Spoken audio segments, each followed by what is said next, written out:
आज मैं माँ तारा आयुर्वेदिक क्लिनिक एवं पंचकर्म केंद्र पर पहुँचे हैं और आज डॉक्टर धर्मेंद्र मंडल से जानेंगे कि सर आज के दिनों में घर घर में लोग 5 परिवार में होते हैं तो 2 लोग बीमार होते हैं, उनकी दवा चल रही होती है। इस तरह का बीमारियों से लोग ग्रसित क्यों हैं, तो इस पर हम तो जानकारी लेंगे।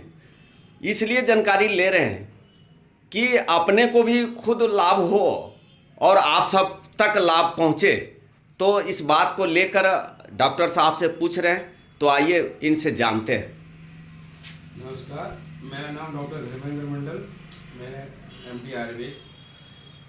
मैं यहाँ जमुई के मैसोड़ी में डॉक्टर माँ तारा आयुर्वेदिक क्लिनिक और पंचकर्म का डायरेक्टर प्लस मेरे अंदर मुझे संचालित किया जाता है। आपका सवाल बहुत जायज़ है। आपने खुद भी ध्यान दिया होगा मुकेश जी कि ये जो आप अपने घर में जाइए, आप जो सुन रहे हो उसे ध्यान गौर कीजिएगा कि हर एक 5 यदि मेंबर हैं तो 5 मेंबर में से 3 मेंबर किसी को घुटने दर्द की दवा है, किसी को हार्ट पे दवा है, किसी को बीपी दवा है, किसी को चीनी की दवा है। इससे कुछ न किसी मेडिसिन के का उपयोग कर रहे हैं। लोग कुछ तरह की बीमारी होते हैं, कभी बीपी की दवा खा लेते हैं, हार्ट की दवा खा लेते हैं, चाहे ब्लड शुगर का। इस पर हम लोगों को गौर करना पड़ेगा कि ये जो सिस्टम डेवलप हो रहा है, क्या हम मेडिसिन पर डिपेंडेंट नहीं होते जा रहे हैं। आपने गौर किया हर एक आदमी मेडिसिन पर डिपेंडेंट है। ऐसा क्यों? पहले तो ऐसा कुछ नहीं था। पहले लोग सिंपल दवा पर जाते थे, दवा लेना, क्या हुआ, बहुत ज़्यादा बीमार हुए तो दवा चल रही है। आज हर एक आदमी दवा के पीछे कुछ न कुछ का दवा खा रहा है। इसका मेन रीजन है आज हम अपने जो समय के अनुसार ऋतुचर्या दिनचर्या जो आयुर्वेद में वर्णन है, जो जीवन शैली पद्धति जिसको कहते हैं जीवन जीने की पद्धति, उसको हम फॉलो नहीं कर पा रहे हैं। अब हमारा ऋतुचर्या अलग हो गया, दिनचर्या अलग हो गया, जो रात्रिचर्या, सबका एक वर्णन आयुर्वेद में वर्णन किया गया। किस तरह शुरुआत सुबह से उठने से लेकर रात से सोने तक का एक वर्णन है, किस तरह का आपको कार्य को करना है, किस तरह अपना सब खान पान लेना, कैसा आहार विहार कैसा होना चाहिए। ये हमारा डिस्टर्ब हुआ है, तो इसी पर हमारा फोकस करना। आयुर्वेद ये नहीं सिर्फ चिकित्सा पद्धति है, आयुर्वेद एक पद्धति है जो कि आपको जीवन जीने की पद्धति बताती है, कैसे आप जीवन को जिए और स्वस्थ रहिए। इसीलिए ये आयुर्वेद का सिद्धांत है कि सबसे पहले ये आयुर्वेद का सिद्धांत है कि जो निरोग है स्वस्थ को स्वस्थ रखना है। जो रोग है तो रोग हो, जिसको रोगी होगा तो निरोग करना है, लेकिन जो स्वस्थ है प्रथम उसको उसका स्वस्थता को मेंटेन करना है। तो स्वच्छता को मेंटेन करने के लिए हमें अपना दिनचर्या ऋतुचर्या को मेंटेन करना होगा। ये जरूरी नहीं है कि सारी दवाइयों से ठीक होता है। यदि हमारे आचार्य वाघभट ने कहा गया है कि भोजन से बढ़कर कोई औषध नहीं है, और धरती पर कोई सारा चीज एक मतलब ईच एंड एवरी चीज वो हमारे औषध के रूप में काम आ सकता है। सिर्फ उसका सामंजस्य होना चाहिए, कौन से लोग कहाँ।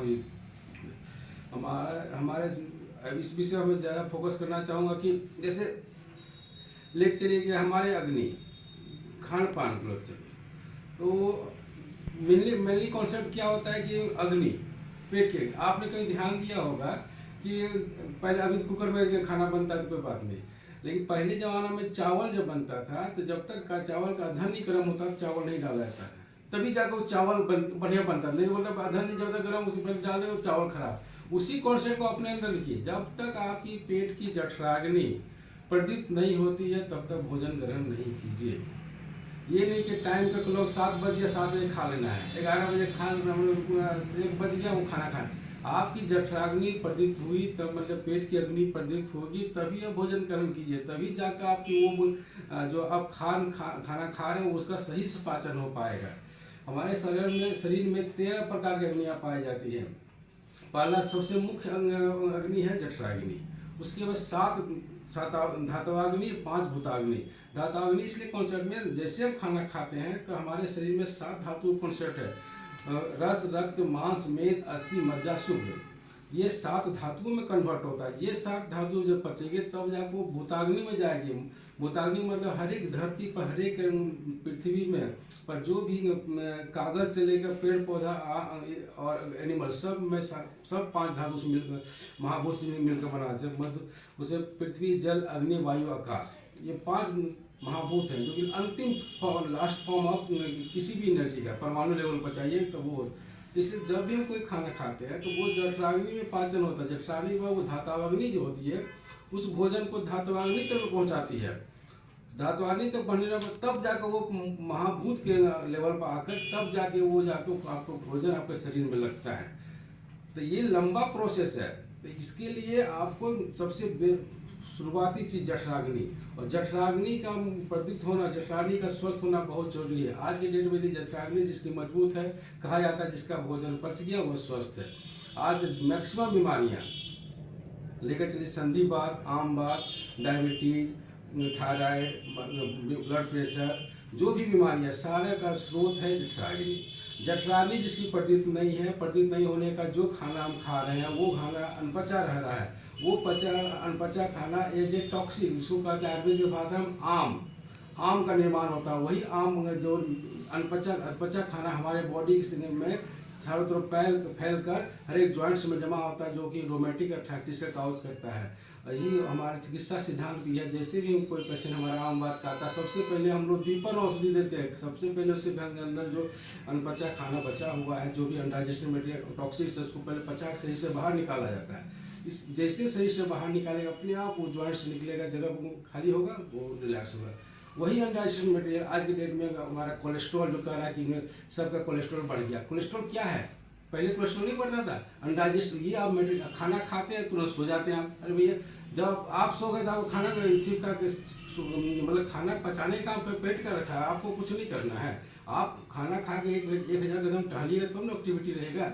अब खाना खाते तुरंत सो जाते हैं तो वो ऑलरेडी इनएक्टिव पोजीशन में चला जाता है बॉडी, उस पोजीशन में वो खाना डाइजेस्टेड रह जाता है। वही खाना रात में खाते हैं, लेट नाइट खाइए, वो कोलेस्ट्रॉल का काउज बन रहा है। लिपिड प्रोफाइल क्यों बड़ा डिस्टर्ब है आजकल डेट में? ज़्यादातर लोगों का जो भी ओवर एज फैटी लीवर लेकर परेशान। फैटी लीवर एक बीमारी हो गई क्या? फैटी लीवर आप किसी टाइम पर खाना खाइए और भूख लगे जब खाइए, और ऐसा सुपाच्य खाना खाइए जो कि पच जाए। जैसे जो सुपाच्य खाना खाइएगा वो अपने आप ठीक होगा। इसलिए सभी लोगों से मेरा अनुग्रह रहेगा कि आप अपनी पेट की अग्नि जठराग्नि के अनुसार भोजन का ग्रहण कीजिए, समय के अनुसार ग्रहण कीजिए। जब भूख लगे तभी खाना खाइए, दिनचर्या का फॉलो कीजिए। शाम के समय संध्या काल में मैक्सिमम कोशिश कीजिए 8 बजे तक खाना खा लीजिए। जब तक सूर्य का प्रकाश, अग्नि जब सोर्स ऑफ एनर्जी है तब तक भोजन का ग्रहण कीजिए। इसलिए सर हल्का भोजन का ग्रहण कीजिए, इससे आपका दिनचर्या ठीक होगा, ऋतुचर्या ठीक होगा, इससे आप स्वस्थ रहेंगे। तो ये जो डिपेंडेंसी है मेडिसिन का, उससे आप छुटकारा मिलेगा। इसलिए आप हमेशा स्वस्थ बने रहिए। धन्यवाद डॉक्टर साहब, बहुत अच्छा आपने विचार दिया।